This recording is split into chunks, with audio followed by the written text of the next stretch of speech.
Assalamualaikum warahmatullahi wabarakatuh. Nama saya Muhammad Fajar Rosadi dari semester 3 Pendidikan Agama Islam Eksekutif. Untuk kesempatan kali ini saya ingin membawakan judul tentang muamalah jual beli. Di sini ada susunan materi. Yang poin pertama pengertian muamalah, poin kedua syarat-syarat jual beli, poin ketiga rukun jual beli, poin keempat macam-macam jual beli, dan poin terakhir hukum jual beli dalam Islam. Dan yang pertama, pengertian muamalah. Definisi dan arti muamalah dalam Kamus Besar Bahasa Indonesia artinya hal-hal yang termasuk urusan kemasyarakatan seperti pergaulan, perdata, dan lain-lainnya. Sementara muamalah dalam fikih Islam adalah tukar-menukar barang atau suatu yang memberi manfaat dengan cara ditempuhnya, seperti jual beli, sewa menyewa, upah mengupah, pinjam meminjam, urusan bercocok tanam, dan lain-lain. Sedangkan pengertian jual beli dalam syariat Islam adalah kesepakatan tukar menukar barang dengan tujuan untuk dimiliki selamanya.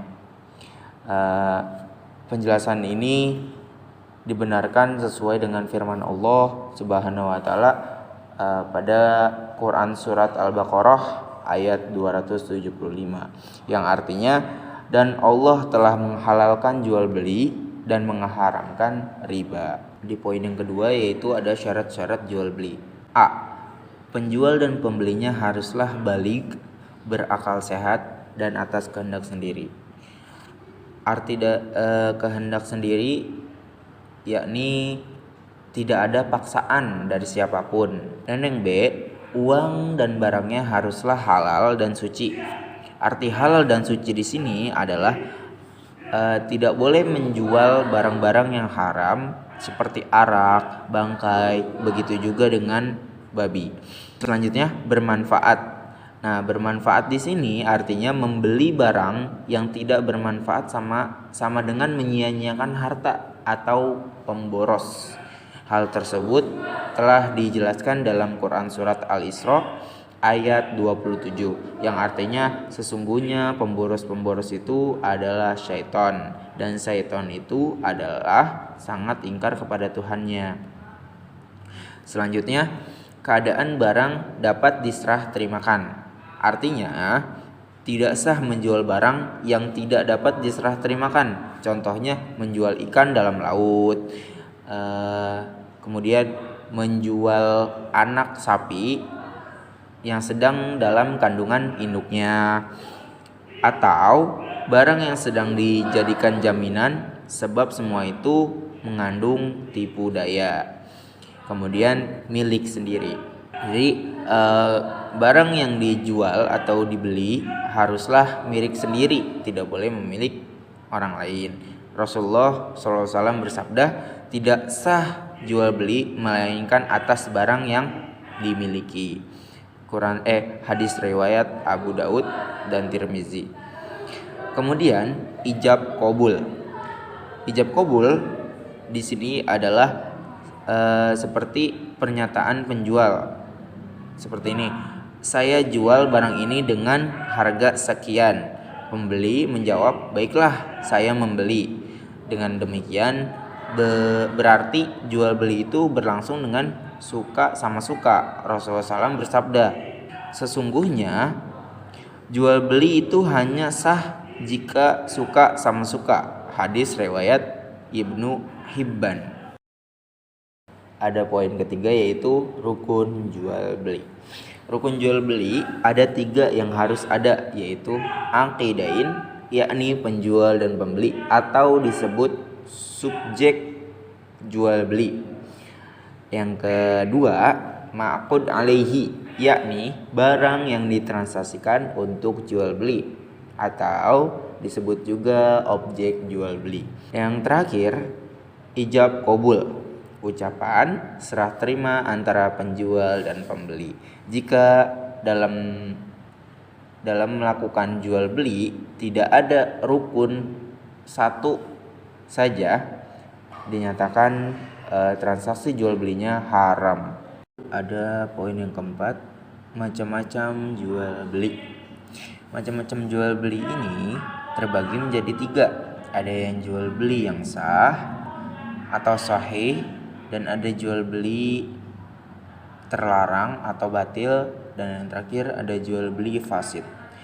Arti jual beli yang sah atau sahih adalah suatu jual beli dikatakan sebagai jual beli yang sahih apabila jual beli itu disyariatkan memenuhi rukun dan syarat yang ditentukan, bukan milik orang lain dan tidak bergantung pada khiyar lagi.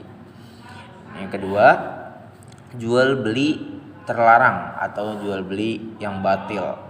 Artinya, jual beli dikatakan jual beli yang batil apabila salah satu atau seluruh rukunnya tidak terpenuhi, atau jual beli tersebut pada dasar dan sifatnya tidak disyariatkan. Barangnya yang dijual adalah barang-barang yang haram. Dan yang ketiga, yang terakhir adalah jual beli fasid.